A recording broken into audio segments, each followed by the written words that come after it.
Good afternoon, everyone, and welcome to the webinar.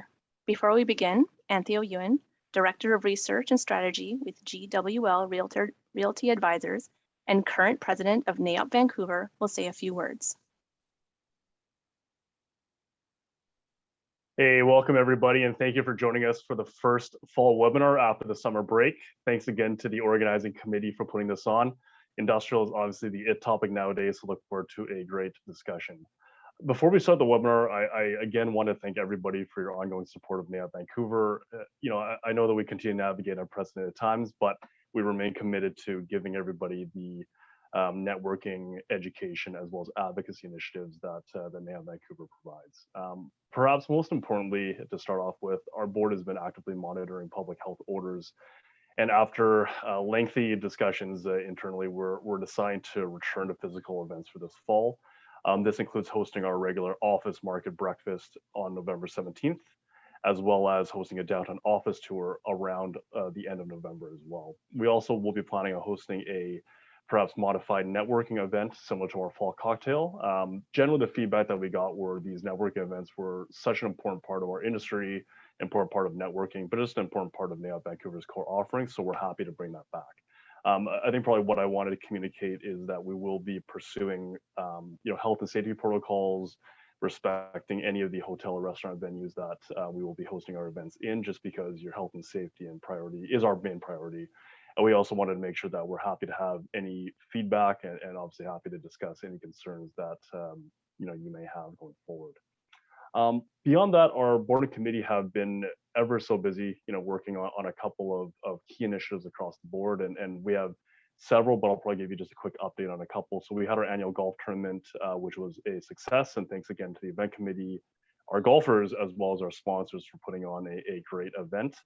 We're also set to release 2 new reports, the first one being our annual cost of business survey this year, focusing on industrial, as well as a new report focusing on the economic contribution of Metro Vancouver's commercial real estate industry. So this report looks at really 2 main things. The first is the contributions of labor and economic output that our commercial industry and development industry provides, but also a deeper dive in terms of the overall revenues that we generate for local municipalities in the form of development cost charges and property taxes and things like that.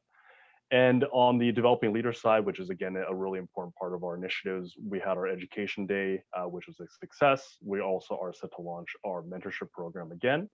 And we also will be looking to have a call for applications for members to join the DL committee. So please stay tuned for communications on that. So with that being said, once again, thank you so much again for joining us. And what I'll do is I'll pass it over to our moderator today, Julie De Cotiis, who's the Senior Director of Leasing with Trio Best Realty Advisors. So Julie, thank you very much again, and have a great day, everybody. Awesome. Thanks, Anthea. And thanks everyone for attending. I'm your moderator for today. And firstly, I'd like to take this opportunity to introduce our panelists. So first we have Beth Berry. Beth is the Vice President of Industrial Development with Beedie. Next, we have Baktash Kasraei, and Baktash is the leading industrial real estate advisor at JLL. And finally, we have Drew Gilbertson, and Drew is the Director of Industrial Leasing at Oxford Properties. So before we start our discussion, I just want to take a brief moment to review some key stats and influences on our industrial market.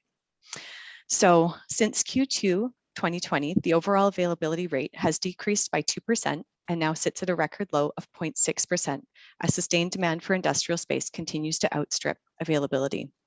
74% of the 6.3 million square feet currently under construction is already pre-sold or pre-leased, with over half of the remaining space in some form of negotiation. This level of activity, coupled with a dwindling land supply, have led to no current available opportunities for lease over 50,000 square feet. Average asking lease rates have risen by 36 cents quarter over quarter to an average asking lease rate of $15.37. Since Q1 2020, or the beginning of the pandemic, lease rates have risen 12.6%. Since 2018, lease rates have jumped by 41%, while strata pricing has increased by almost 100% in that same time frame. Notable activity during the current market record fundamentals stem from the surge of e-commerce, distribution, and logistic users, warehousing, food, and film. So with so little remaining available space within the development pipeline, these occupiers are left with few other options except to secure design-build facilities for their space needs or to exit the market into other regions. Finally, due to the pandemic, labor markets have shifted in significant and rapid ways, with many workers dropping out of the labor force and others changing industries. Bottlenecks remain throughout the supply chain, and labor and product shortages are leading to serious inflation. Canada's inflation rate has hit a new 18-year high of 4.4%, with higher prices being seen for transportation, food, and shelter. So now that we have the broad strokes of our market, my first question to the panelists is about lease rates. With never before seen lease rates being achieved today and the velocity at which these increases have all occurred, this is the million-dollar question I always get asked is, are we at the top or are we approaching the top of the market? Why don't we start with Drew? Sure. So I think, in my opinion, lease rates, it's really about what tenants are focusing on. They're focusing on fixed costs versus variable costs in their supply chain. And right now, given the current climate, things that are trumping the lease rates that we're seeing right now are fluctuating fuel costs, the availability of containers coming overseas, trucker shortages, labor, and everything just creating this kind of perfect storm. So do I see lease rates increasing in the future? I think the soft answer is yes, but crystal balling exactly where they're going to go really depends on what consumers are willing to pay at the end of the day. Baktash? Well, we're effectively sold out of industrial real estate right now. That's where we are. So in the short term, as these supply chain bottlenecks work their way through, I don't see any relief coming in terms of lease rates. And if you are a tenant in the market that needs space right now and you can pay it, you just have to outbid somebody else. That's where we are, unfortunately. Once some of these short-term supply chain issues are worked out of the system, I think we still have long-term structural challenges in Vancouver. We're a gateway city with limited land constraint and growing population. So long-term, I don't see any major relief short of massive release of land, but the rates should remain strong for us as a gateway community. Do you think we're going to see these rates increase sharply as they have over, the past 5 years? In the short term, I think there's fewer deals, so it's harder to gauge that. So in the short term, there will be pain, I think. Long term, we expect them to stabilize and not increase at those escalations, but I don't see rates, going back down. It's just baked into the system. Mm-hmm. How about you, Beth? Yeah, definitely with kind of the inflation we're seeing across the board, it feels close to the top. But as we see with the economic growth, we think the main slowdown in velocity would have to come through some kind of intervention through higher interest rates or larger business economic growth pressures. So I agree with the panel. Great. And I guess, this would probably echo what we would see on, land prices as well as, just sustained growth for at least the, short, medium term. No, yeah, the same. We'd see the land growth is going to continue as there's the demand shortage of industrial land for purchase. Great. So the next question I have for our panel is that, in our highly competitive market, describe an example of what a creative opportunity looks like, either on a lease deal or an investment transaction. Like what do parties have to do in order to secure a deal that perhaps went beyond price? Who wants to start us off? How about we go back to Drew again? Well, I would say Beth is probably the best person to answer this question. They seem to be dominating in that arena lately. So maybe I'll toss it her way, see what she has to say. Sure, Beth, start us off. I asked Blake the question because I'm not as involved on the lease rate side of things, so I don't have any specific examples there.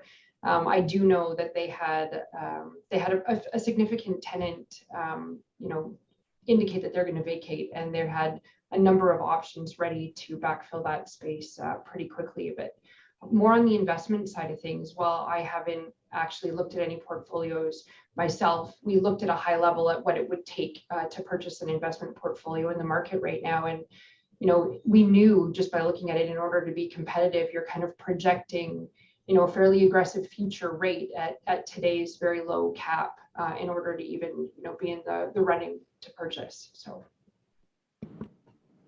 Baktash, or go take Drew, back to you. That's great. I'll jump in. Just it's all about conviction on kind of lease rates, where you see it happening, and how you feel about that internally with all the other factors that are available to kind of comb through and analyze on those IPP transactions. Land's a bit of a different story. You got other factors there.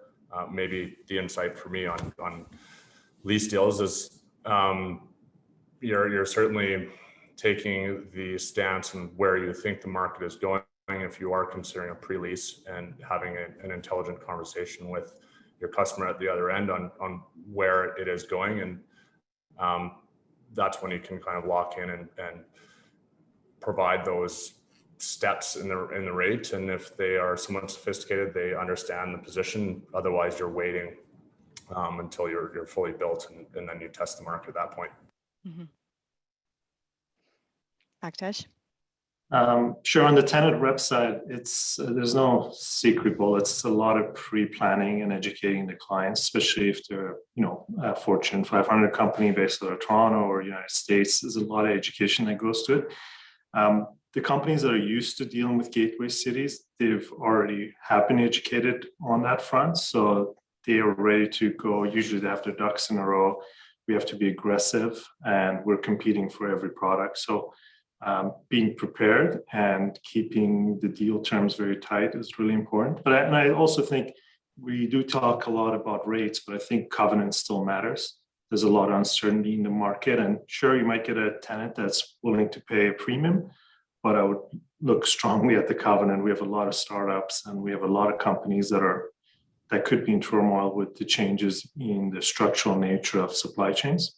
So I think covenant still matters. On the acquisition side, specifically land or buildings for users, in this market being so competitive, you really have to know what you're doing, do your due diligence up front, and be prepared to go in with limited or no conditions to have a chance. Yeah, to have a chance. Yeah, being underscored, right? It's incredibly competitive right now, and we're seeing groups that are out there that are first time in the market, and yeah, it's craziness. Okay, so let's talk about Metro Vancouver and the immense land constraints that we face here, and how can we start to think, or how are we thinking differently about development in order to maximize existing industrial lands and densification? Who wants to start us off? Jump in there? Yeah, do it. I think specifically with our existing land supply, better utilizing that supply. So, finding new building form to take better advantage of the site coverage ratio, finding new ways to look at parking. The city of Richmond did a great job with their industrial land intensification committee over the last number of years, taking a really good look at their bylaw and how to kind of bring that bylaw up to today's standard with what parking is actually required on site, what the heights need to be, or the flexibility of the heights, so that you're not going in for a development variance permit for every single development, which adds time and ambiguity. So, working with municipalities to progress their bylaws so that we, proactively, so that we don't have delays when we're trying to bring new product to market, I think will help us with our existing land supply. I definitely think we need to start looking at our future land supply. Metro Vancouver just updated their industrial land inventory for 2020, and they showed that we had a supply until about 2030. But if I take in all of the requirements that are in the market right now, some of the time constraints to bring that land to market that is existing, I don't really see how we're going to actually make it all the way to 2030 without bringing on more industrial land supply. So really looking at what land makes sense, looking at our urban containment areas with each municipality. So hopefully we can start proactive conversations very soon on that as an industry. Yeah, I think that would probably really help. Drew, how about you? Sure. I would point to some examples that we're starting to see in really urban infill markets. Some of the developers out there are really getting creative on mixed use related developments. So where you're tying in, call it office or other retail uses plus industrial. I really think the proof is, I think it's still a new concept, but we're starting to see some stuff come in that South Van market. Hungerford's out there, a great project. Same with PCI. I think for the smaller users and your mid-sized users, that's a great alternative.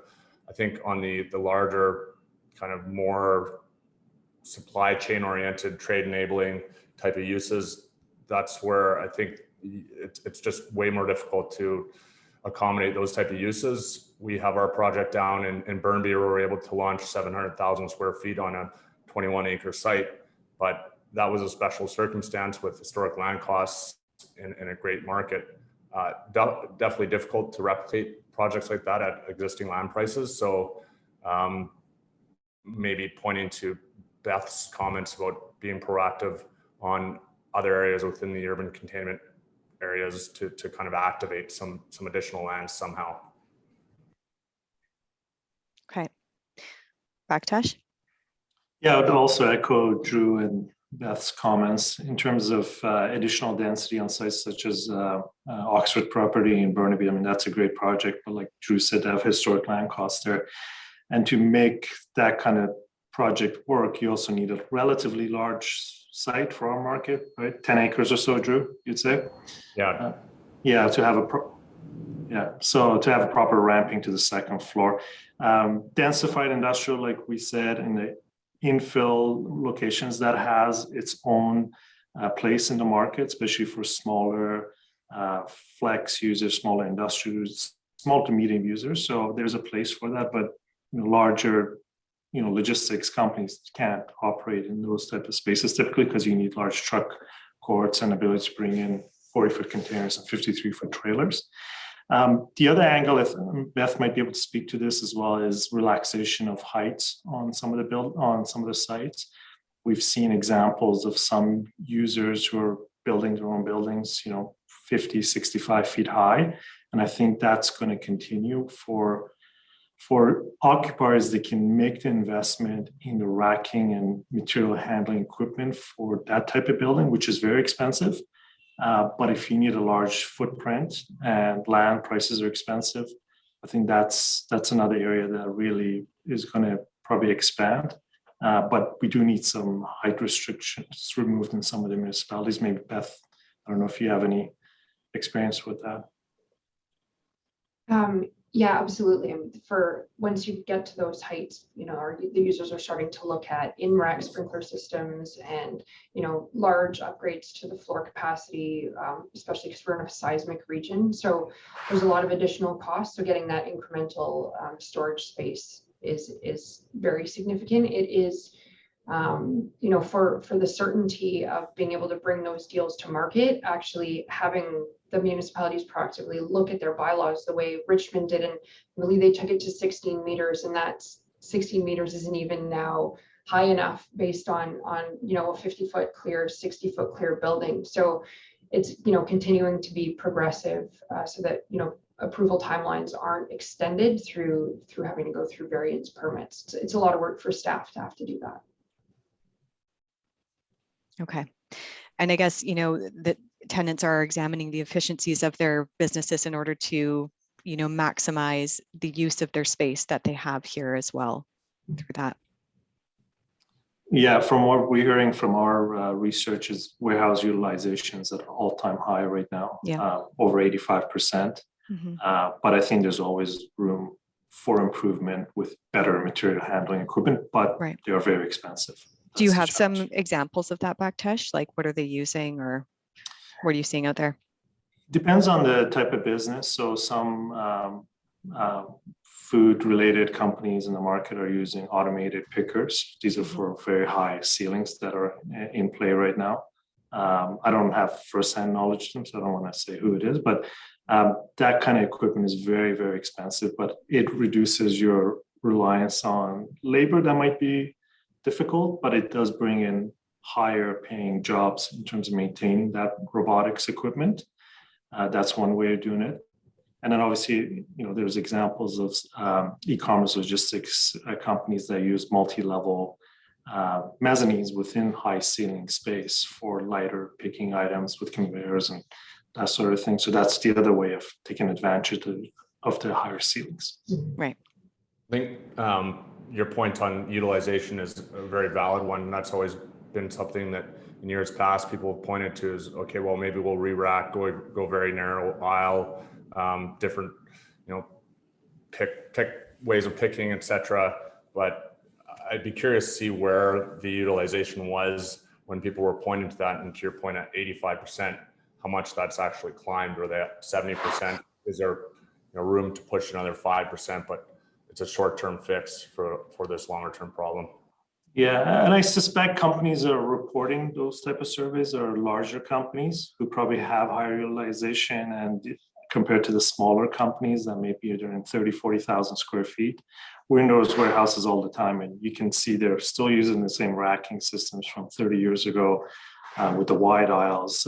Whereas, if you went to a narrow aisle system, more expensive, you need flatter floors, obviously, but there's room for improvement. So I think there are some low-hanging fruit out there that companies will have to take advantage of to make their numbers work. Yeah, it remains that kind of cost-benefit analysis of upgrades to the building for that kind of racking system. And I think you'll see more retailers self-performing, like through the NAIOP icon. We got to see Canadian Tire's new facility in Toronto years ago, just when it was opening, and it was all automated picking through the racking. So automated forklifts, full automated tire picking system to reduce some of the tire picking error that they were seeing. But it was an amazing facility years ago, but it takes that, like, to ask a third-party logistics company without a long-term contract in place to engage in that kind of investment in supply chain. It's I think before COVID, before 2020, that would have been a big ask, but I think third-party logistics would be much more open to it now for that security in contracts. But it is big investment. Right. Great. Well, I mean, let's keep talking about supply chain. And, we've seen such disruptions to the supply chain through the course of the pandemic. So I'd like to ask each of you, what are you seeing as the implication, of supply chain issues on your tenants and on the development side? I can take it if you want. Yeah, start with you. Jump in. I think there's two elements to the supply chain issues. Obviously, the supply chains are very long and complicated now. A car might have components from dozens of different sources from half a dozen different countries. So they're so complicated now. And we've had the short-term pain that we're all aware of. Manufacturing sites were shut down. Now we have a lot of product that's coming in as consumers ramp up their spending. We're getting this big backlash in terms of demand, and at the same time we have labor issues. We have higher energy costs. So it's a perfect storm that's caused this issue. And from what we understand, we can expect that to continue well into late 2023. But we also have structural changes that have been happening with e-commerce. And maybe perhaps a lower reliance on just-in-time inventory models. So, for those models to work, so the supply chain has to be very smooth. And we have a lot of issues in terms of port issues, driver shortages. We're seeing weather-related issues. If you remember the deep freeze in Texas and some of the storms that have happened. And then we have geopolitical issues as well in terms of trade barriers and the pandemic, of course. So I think some of that is already, that structural change was going to happen anyways. It's just been accelerated, which puts more demand for logistics space. on this side as opposed to on the production side. And as a gateway city, we're gonna see that's even more amplified here. So once the short-term issues are resolved, I think we have structural changes that are here to stay for the foreseeable time. Okay. Drew, what are your thoughts? Some very, very valid points. I was chatting with a broker recently, and one thing that was interesting that he pointed out in terms of Vancouver's competitiveness and call it the greater Canadian marketplace is when we're talking about tariffs bringing product in from China, there still is a tariff that's in place when you're bringing it into the US versus into Canada. It's about 20% on a certain value of goods. So that kind of helps groups here that are looking at setting up their supply chain, bringing it in locally and then pushing it down to the States. But that could go away at some point in time and impact some of those decisions. So,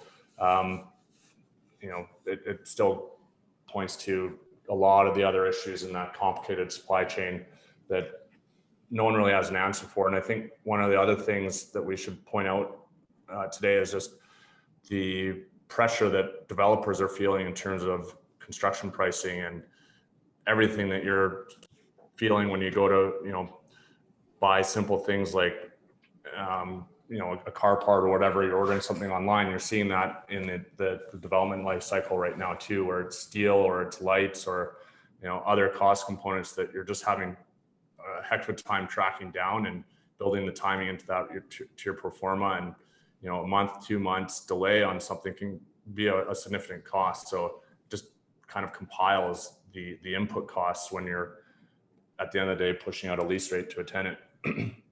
That's right. Yeah.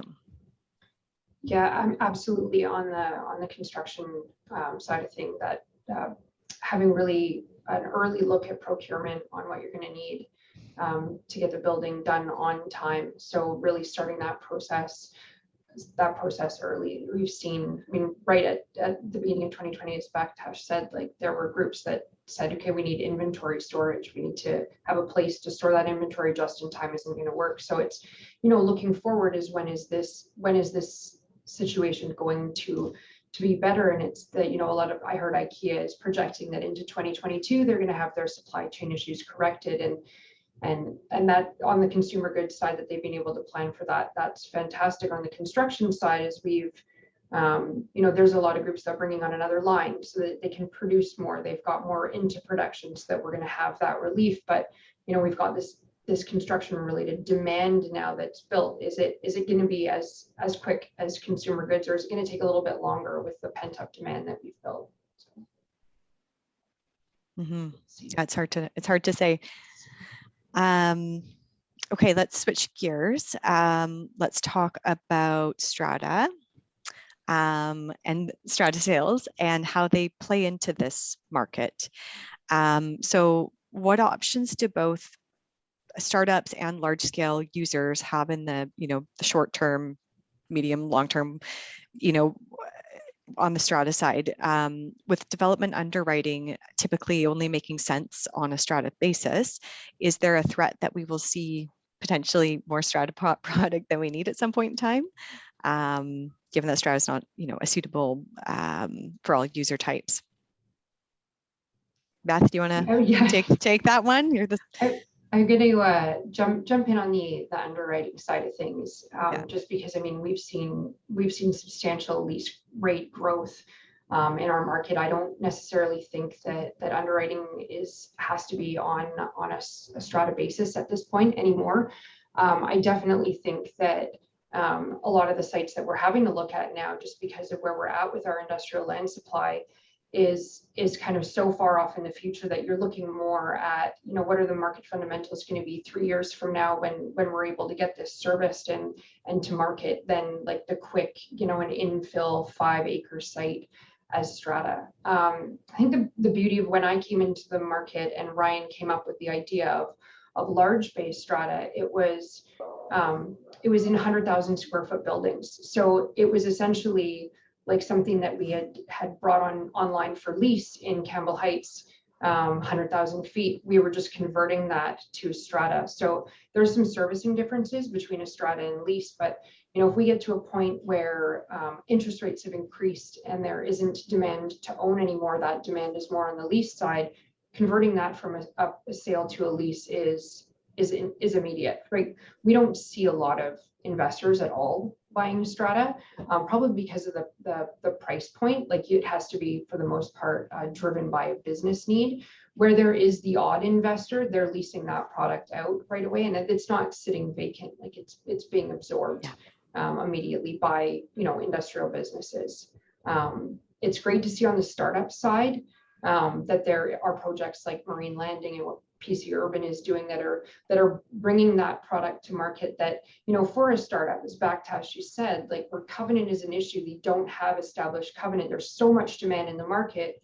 If you don't have a good covenant, how are you going to find space even on a lease basis? So there's a little bit more opportunity for these groups, if they're able to work with BDC to purchase, or they can have private investors come in and help purchase a unit that they can then lease.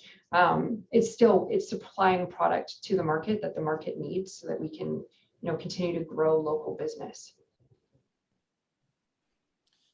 Yeah, I agree with Beth on that as well. I think balance is the important thing there. So we have a balance of both, and a lot of the product that's being built by companies like Beedie, Cedar Coast, Conwest, they could easily be converted to lease product as well if that market was to soften, because they're best in class functional industrial space. So there's that flexibility there. But of course, there are some corporate clients, they don't want to occupy lease product in strata building. So that's why we need to have a balance there of both options in the market. And for the smaller companies, like Beth mentioned, I think the ability to create wealth in their real estate, I think it's important. We get to keep some of that wealth here, and it helps small companies do succession planning and retain some of those what would have gone to rent into their business. As long as the interest rates remain low, which Bank of Canada is signaling something different as of yesterday, I think that market is still strong, but we'll see. Do you think the market, then, what you said about lease to strata product being in balanced, do you think it's balanced today? I think it is. We've got quite a bit of lease product coming out as well. It's all being pre-leased. In some sub-markets, maybe it's not, but I think for the larger tracts of land, I think we're still in balance. Okay. I'm going to maybe pipe in, be a slightly contrarian, I guess, in terms of lease product. To your point, Baktash, you're saying most of it's pre-leased or pre-sold. Strata definitely works on smaller sites, and it's a great solution for owner users that can't find those pieces of land. Where I think there's concern, definitely in the short to medium term, is those larger tracts where you can find an option for 100,000 square foot user. To give a bit of an anecdotal example, I'm getting brokers calling me right now on our portfolio that's about 2 million square feet, asking about expiries, what we can do. And then this for requirements, 150,000 square feet in the next 2 years. And then it's like, no, we don't have any availability. There's zero options in the market.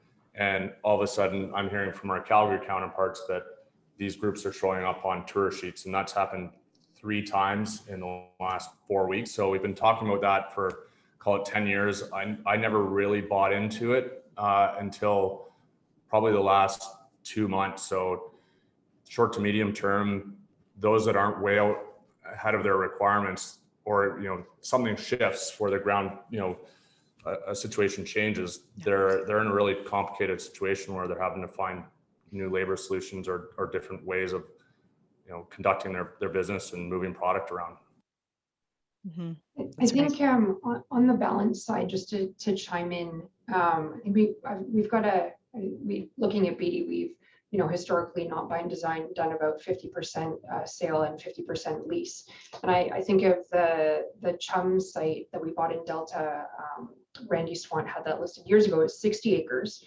And we did a large distribution center there for Home Depot. We did a FedEx ground facility, and then 400,000 feet of strata.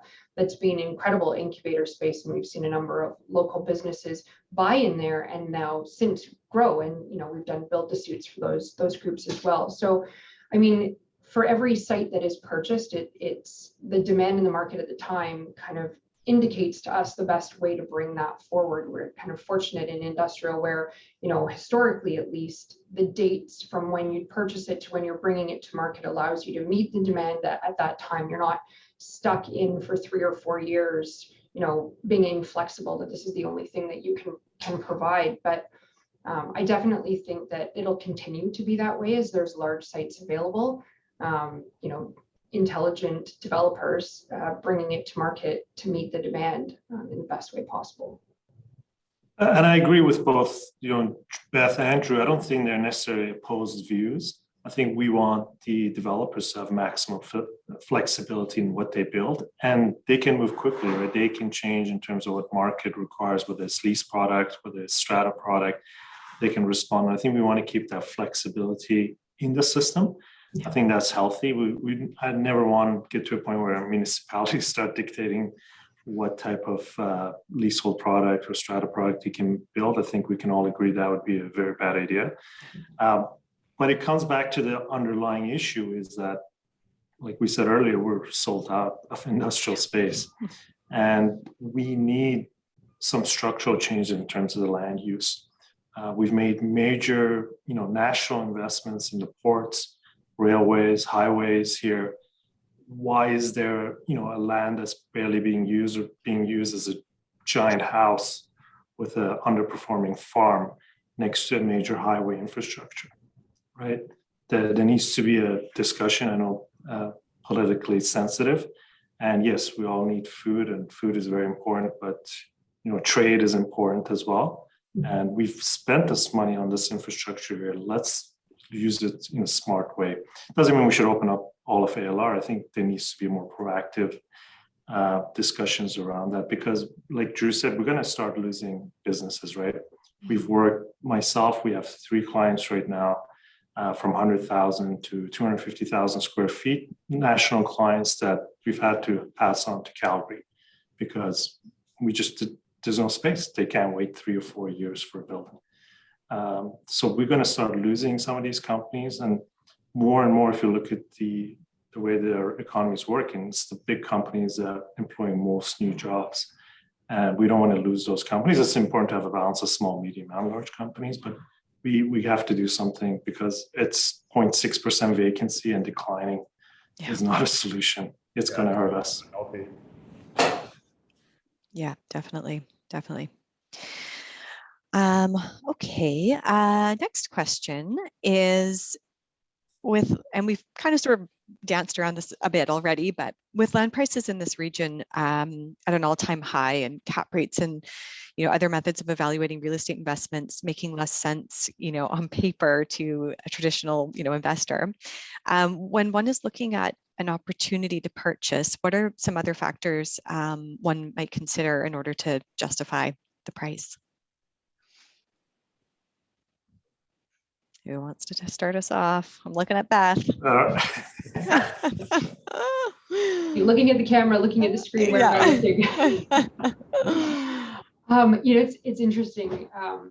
When I was an analyst at the very beginning of my career, the way we were looking at some residential to commercial and some hotel, and we'd look at all of the economic indicators. We'd look at demographics. But it didn't translate at first into industrial, and now today, very much so. It's understanding the key indicators, trying to use them to predict where we're going. So, for the health of the market and the e-commerce businesses that are coming in, or the film business, light manufacturing, production, it's for the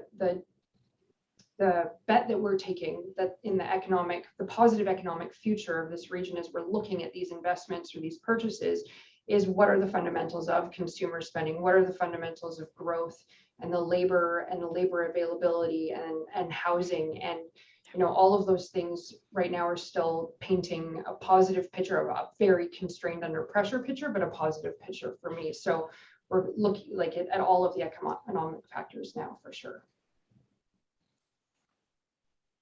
I can speak to that as well. I mean, just to reiterate what Beth said, if you look at maybe not the very small companies, but medium to large companies, and they look at the supply chain costs, the number one cost typically is either labor or transportation, given which business they're in. And real estate is usually a distance, typically 5 to 10% of total supply chain costs. For those type of companies, locating somewhere where they're going to benefit from availability of labor and save on transportation costs is still the primary drivers. And your supply chain basically has become a differentiator, right? That's what's making some businesses fail and others succeed. If you look at the automotive industry right now, you hear companies like Tesla plugging away and they're doing great. And then there's other companies that have, due to supply chain issues, they don't have the chips to put in the vehicles. They're parking vehicles off the assembly line. So the supply chain, how robust that is still very important, that it comes down to availability of where the location where you are so you can get the goods you need, labor and transportation. So even our land costs, even though they're high, I think as long as we stay competitive, there's a reason why they're high. We're a gateway city, and it's going to continue to be that way. Okay.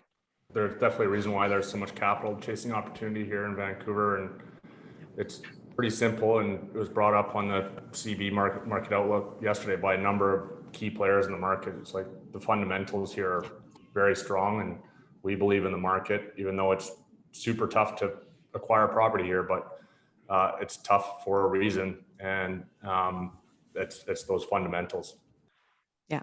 Yeah, fully agree. So I want to ask you guys sort of about, tenant profile in, the industrial landscape. And, I don't mean to pick on Amazon in particular, but I'm going to. So they make up about 6 million square feet in this market of, existing and pre-committed locations. What are the risks or benefits posed to both, landlords and other tenants in this market by an increasingly homogeneous, tenant pool, like the likes of Amazon, like as they just take down, space left, right, and center? What are the benefits, or the risks rather, and the benefits to other tenants in this market, to landlords, and it's good thing, bad thing, neutral? It's interesting. 6 million square feet over 215 million square feet is only like 3%. So while it seems significant based on what's currently available in our market, it's not significant overall. Mm-hmm. So it's interesting with the perspective for that particular user or other e-commerce users that are taking significant amounts of space, because we're wanting to consume goods in a different manner than we ever did before.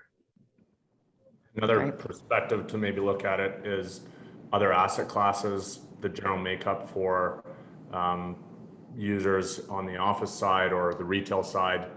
I don't have exact data, but I would probably be able to point to a few examples where some of the larger retailers or office users would probably make up more than that percentage in a specific market. So I think it's just super topical based on what's maybe happening right now, mm-hmm. and all the tailwinds. But on the landlord developer side, I mean, you're looking to them because they are able to see far ahead in terms of trends, and it's a great opportunity to learn and see where they think things are going. And they're just, right now, they're positioning themselves for what they see in 5-10 years. Yeah. Okay. Baktash? Yeah, I agree. I think at 3%, it's not a major portion of the market, but I think the optics are because they've taken so many of the new buildings. Mm-hmm. They've been a big chunk of the recent lease up. So, mm-hmm. But I think overall it's good. It's gonna, other companies will have to shape up and compete. And if they can't, maybe this is not the market to operate in. We have lots of other cities within the province that if you don't need to be close to a port and have the labor pool and the population of consumers nearby. Maybe you should, relocate and build a business in, other communities like Kelowna and Kamloops. And we have seen a recent, investment in markets like Kelowna and Kamloops from some of our clients who are building spec product there. So there's opportunities for those type of companies in those markets. Great. Good. Okay, we're just looking at the time here. So I'm going to just ask one more question of the group, and that is to make a bold prediction. So let's all take out our crystal ball, and I'd like to ask each of you to make a bold prediction on the future of the industrial market in Vancouver. Who wants to go first? Baktash is laughing. Let's go with him. Oh, no. I think we're going to continue to be the lowest vacancy market in North America. But I don't know if it's a prediction, but I hope that we revisit how we use land. Yes. And try to better utilize it, specifically ALR land. Great. Drew? Yeah, I'll jump on this. I would say, kind of touched on it earlier in the conversation, but in my view, I think we'll be out of brownfield and greenfield sites for your users that require 250,000 square feet and above by 2030. I think that's probably conservative based on where Beth's head is at, but it's a big reality.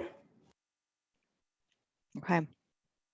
I think this is my not seeing a slowdown anywhere in sight. I think my prediction, which might just be more my optimistic, hopeful dream, but my prediction is, just based on what we've seen from Metro Vancouver's leadership on the industrial land group, the city of Richmond, and them taking a fresh look at their bylaw, all of the municipalities working through COVID and taking a look at their processes and what the city of Surrey has just done. Like, we're going to probably be more collaborative. I think everyone understands where we're at for the industrial land shortage and where we need to go. And I think we're going to see partnership. It's my hope. We're going to see a level of partnership with all these groups that we haven't seen before. So that's on my vision board, my prediction. That's great. I like it. Good. Great. Well, with that, we will close this session. So thank you all for participating. Really appreciate it. It was very insightful. And thank you everyone for attending the session.